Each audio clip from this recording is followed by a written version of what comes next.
बिस्मिल्लाहिर्रहमानिर्रहीम, अस्सलाम वालेकुम। पूरी दुनिया को पता है, यहाँ हुकूमत को भी पता है, अवाम को, वकला को, जजेस को, सबको पता है कि इमरान खान के खिलाफ केसेस बहुत कमज़ोर हैं। जो बड़े मजबूत केसेस बनाए गए थे वो फारिग हो चुके हैं, चाहे वो तोशा खाना की सूरत में था, साइफर था, इद्दत केस था, दिन रात लगाकर वो केस चलाए गए, वो फारिग हो गए। अब जो नए केसेस बनाए गए हैं वो उनसे भी ज़्यादा कमज़ोर हैं, इसलिए अब हुकूमत भाग रही है। तोशाखाना 2 केस, इमरान खान की जमानत की दरखास्त पर समाअत ना हो सकी। FIA प्रोसिक्यूटर उमैर मजीद मलिक की अदम दस्तयाबी के बायस समाअत बगैर कार्रवाई मुलतवी। केस आइंदा समाअत 20 नवंबर को होगी। केस लटकाए जा रहे हैं क्योंकि अब हुकूमत को भी नजर आ रहा है कि ज्यादा अरसा इमरान खान को जेल में नहीं रखा जा सकता और उसकी बहुत सी वजूहात है, लेकिन असल वजह की तरफ मैं आऊंगा। बाकी मेरे पास और बहुत सी खबरें हैं जिसमें राना सनाउल्लाह साहब भी कह रहे हैं कि जी हम तो बात करना चाहते हैं, इमरान खान बात नहीं करता, इमरान खान से कहीं बात करे, सारे बात को तैयार है। बरतानिया से बड़ी खबर आई है। बरतानिया का अखबार है जी एक्सप्रेस, ये 1900 से छप रहा है। संडे एक्सप्रेस भी है और डेली एक्सप्रेस भी है। इसमें पूरा आर्टिकल छपा है जिसमें पूरी डिटेल है कि बेहतर है हुकूमत अभी इमरान खान को रिहा कर दे, वरना करना तो पड़ेगा और फिर ज्यादा शर्मिंदगी और सुबकी होगी हुकूमत की जब उनको बाद में करना पड़ेगा। पूरी डिटेल इन्होंने छापी है। वजह क्या है? Donald Trump's win leaves Pakistan with one option before he enters white house. सिर्फ एक रास्ता बचा है, सिर्फ एक रास्ता है हुकूमत के पास ट्रंप के सदर के हलफ से पहले जब वो व्हाइट हाउस जाएंगे, जो सदर का सरकारी घर है, वहां पर जाने से पहले एक ही रास्ता है हुकूमत के पास और वो ये है कि इमरान खान को रिहा कर दिया जाए। ये एक्सप्रेस ने पूरी डिटेल छापी है और उसमें पूरा उन्होंने केस बताया है कि क्या वजह है। और इसमें मैं इसमें अगर पूरी डिटेल पढ़ूंगा तो ज़्यादा टाइम लग जाएगा। मैं आपको सिर्फ पैरावाइज बता देता हूं कि उसमें क्या क्या, क्योंकि मैंने ये अल्हम्दुलिल्लाह तकरीबन 2 दफ़ा इसको एक चीज़ को देखा है। कहते कि जी पाकिस्तान में जो फैसला साज है वो इस वक्त बड़ी मुश्किल में आ गए हैं क्योंकि इंटरनेशनल सिनेरियो बहुत बदल गया है और इमरान खान को जिस तरह हटाया गया था, डोनाल्ड ट्रंप को लगता है कि उसी तरह मेरे साथ भी हुआ और ताकतवर हलकों ने दोनों के साथ ये काम किया। फिर वो कहते हैं कि जी प्रेशर बढ़ता चला जाएगा आलमी ताकतों की तरफ से पाकिस्तान पर और ख़ास तौर पर ट्रंप एडमिनिस्ट्रेशन का भी पाकिस्तान पर, हुकूमत पर, फैसला साजों पर। और वो कहते हैं कि जी एक बड़ा अहम फैक्टर है कि दोनों की रेपो का एक जैसे ट्रंप और खान के पॉपुलर लीडर्स माने जाते हैं। फिर ये कि दोनों के दरमियान जो मुलाकातें हैं उसमें भी ये नज़र आया। फिर दोनों के साथ जिस तरह से सलूक हुआ उस पर भी बात होती है, दोनों पर कातलाना हमला भी हो चुका है और सारा कुछ। फिर यह कि अफगानिस्तान से इनखलाब पर ट्रंप जो है वो अपनी बहुत बड़ी कामयाबी कहता है और उसमें वो समझता है कि इमरान खान ने उसका साथ दिया था कि यहाँ से निकलना चाहिए अफगानिस्तान से अमेरिका को। अच्छा, अब ट्रंप कहता है जी मेरा दोस्त है, ये भी है और इंटरनेशनली भी इस चीज़ को देखा जा रहा है। फिर उन्होंने कहा है कि वो देखेगा ट्रंप के बिल्कुल खान की सिचुएशन मेरे जैसी है और अब वो खुद समझेगा कि, और फिर असल जो चीज़ है जो इसमें आर्टिकल में शायद उसका इतना जिक्र नहीं है, पब्लिक प्रेशर, जो अवाम का प्रेशर है, करारदादें हैं, खुद अमरीकी करारदादें हैं कि इमरान खान की रिहाई के लिए या यहाँ इलेक्शंस गलत हुए हैं तो ट्रंप ने और कुछ भी नहीं करना अगर, तो बस वो उन करारदादों के हवाले से कहे नहीं इस पर तो अमल होना चाहिए। अच्छा, इसके अलावा जनाब कहते हैं कि पाकिस्तान में इस वक्त माशी बहरान है, महंगाई है, बेरोज़गारी है, बहुत मुश्किल में है पाकिस्तान की मईशत, पाकिस्तान और चाइना भी उस तरह से मदद को नहीं आ रहा। अभी इफ्तिखार शराई साहब की खबर है, हो सका तो हम आगे उसमें तफसील से बात करेंगे कि अभी चीनी सदर ने ख़त लिखा है जरदारी साहब को। बज़ाहिर तो उसमें ही कहा गया खैरियत मालूम करने के लिए और सब, लेकिन उसमें असल में पैगाम ये था, इफ्तिखार शराई साहब डॉन के एडिटर हैं, कि आप ना आए, सदर जरदारी चीन का दौरा ना करें क्योंकि सब्सटैंशियल कुछ है ही नहीं कहने को, कुछ करने को। CPEC 2035 तक जो मुराद थी वो ख़त्म करनी है, आपने IMF को कह दिया, चीज़ें आगे नहीं बढ़ रही, सिक्योरिटी के मामला हैं, दीगर हैं, तो यहाँ तक हाल हो गया है। तो चाइना भी अब उस तरह से नहीं रहा और ये बात दुनिया को भी पता लग चुकी है, ये एक्सप्रेस में ये भी लिखा हुआ है। और ये पाकिस्तान का एक्सप्रेस अखबार नहीं है, इंटरनेशनल बरतानिया का एक्सप्रेस अखबार है।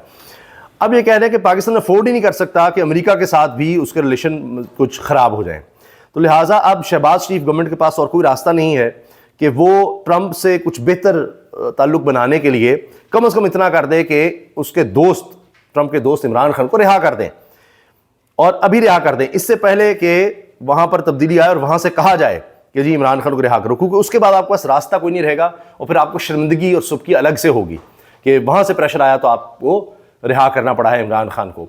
नहीं करेंगे, आप दिखाना चाहेंगे जी हम बड़े कुछ ये हैं वो हैं, तो ये आप कर ही नहीं सकेंगे और प्रेशर और ज़्यादा बढ़ता चला जाएगा, क्योंकि ये तो खुद कहते नहीं एब्सोल्युटली नॉट इमरान खान ही कह सकता था। और वो मामला था बेसिस देने का, ये मामला है इंसानी हुकूक का, वहाँ पर अवामी प्रेशर का, एस्टैब्लिशमेंट का प्रेशर नहीं, अवामी प्रेशर, किसी एडमिनिस्ट्रेशन का प्रेशर नहीं, चीज़ें फ़र्क है। फिर ज़ल्मे खलीलज़ाद का फैक्टर एक्सप्रेस कह रहा है कि बहुत अहम है, वो मुसलसल इमरान खान के हक़ में करते रहे हैं, ट्वीट और बात करते रहे हैं और मौजूदा रजीम के खिलाफ बात करते रहे हैं, अभी तक डटे हुए हैं। ज़ल्मे खलीलज़ाद मेन एडवाइज़र है इस खित्ते के लिए, ट्रंप का मेन एडवाइज़र है, तो ये हो ही नहीं सकता कि ज़ल्मे खलीलज़ाद की ट्रंप बात ना सुने। वो उसके आँख और कान है, जो वो उसके बोलेगा ट्रंप के कान में, जो ज़ल्मे खलीलज़ाद इस खित्ते के बारे में ट्रंप ने वो करना है।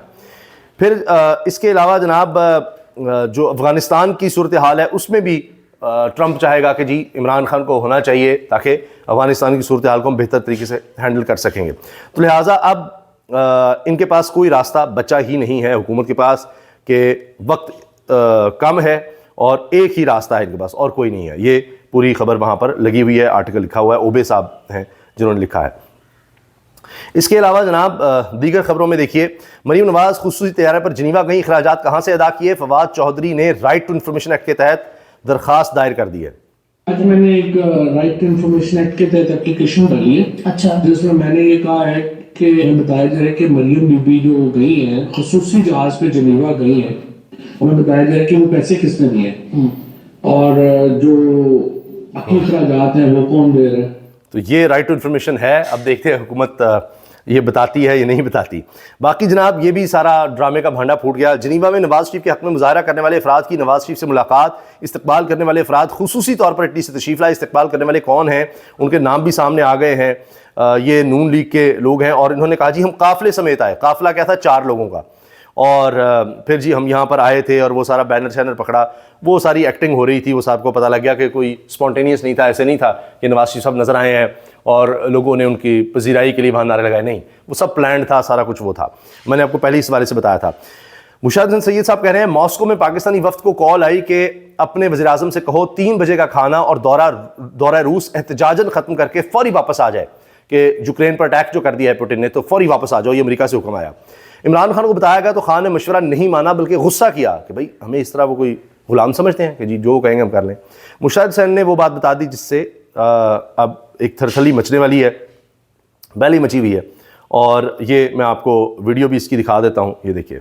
जब इमरान खान रशिया गया 24 फरवरी 2022 को और उसी दिन पुतिन ने हमला कर दिया यूक्रेन पर, तो अमेरिका से कॉल आई मॉस्को पाकिस्तानी वफ्द को और उन्होंने कहा उनको कि आप अपने वज़ीर आज़म को कहें कि फौरी वापस चला जाए, इंतजार करके कह दें। यानी इतना था कि वहाँ पर मॉस्को में कॉल आई तो इमरान खान ने प्रेशर में आने से इनकार किया। राना सनाउल्लाह साहब कह रहे हैं कि ये डायलॉग के लिए तैयार ही नहीं है, ये बात ही नहीं करना चाहते, हम इनसे बात करने को तैयार हैं, सारी जमातें इनसे बात करने को तैयार हैं, हम क्या करें, इमरान खान बात नहीं करता और ये बात ही नहीं करना चाहता हमसे। अब वो बातचीत इमरान खान से चाह रहे हैं कि किस तरह से इमरान खान हमसे बात कर ले। बाकी जनाब पंजाब ज़रई तरमीमी बिल 2024 की तफसीलात मंजर आम पर आ गई। ज़रई ज़मीन के साथ लाइव स्टॉक पर भी टैक्स लगेगा और टका कर लगेगा, तो टैक्सिस्तान पाकिस्तान बना रहे हैं, लेकिन दूसरी तरफ आवाम के लिए कुछ भी नहीं है। हाँ, जिनीवा जाने के लिए हमारे पास जहाज़ भी है, हमारे पास बहुत पैसा है, लेकिन आवाम के लिए कुछ नहीं है।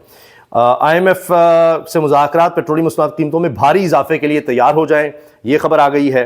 और हाँ, खैबर पख्तूनख्वा से अच्छी खबर है कि अली बिन गंडापुर का सेहत कार्ड स्कीम से मुतल्लिक अहम फैसला कि इसको फैलाना है मज़ीद, और मज़ीद हॉस्पिटल्स को इस नेटवर्क में लेकर आना है। National disaster risk management fund को वर्ल्ड बैंक समेत दूसरे इदारों से कर्ज मिलता है। हुकूमत इस कर्ज के 28 करोड़ से बाकू पहुँच गई है, वो इस चीज़ पर खर्च किया जा रहा है। ये जनाब वो जो एक्सप्रेस में खबर छपी है उसका हवाला आप देख सकते हैं, स्क्रीनशॉट्स, ये सब कुछ जनाब वहाँ पर आपने पढ़ना हो तो आप पढ़ भी सकते हैं, ये उसकी डिटेल्स हैं। तो ये जनाब इस वक्त ताज़ा तरीन खबर जो हमने आपसे शेयर की है, उस जिसने तरतली मचाई हुई है, और ये खबर शायद हुकूमत नहीं बताएगी, आपसे छुपाएगी, मगर आलमी सतह पर ये सबसे बड़ी खबर है। अल्लाह हाफ़िज़।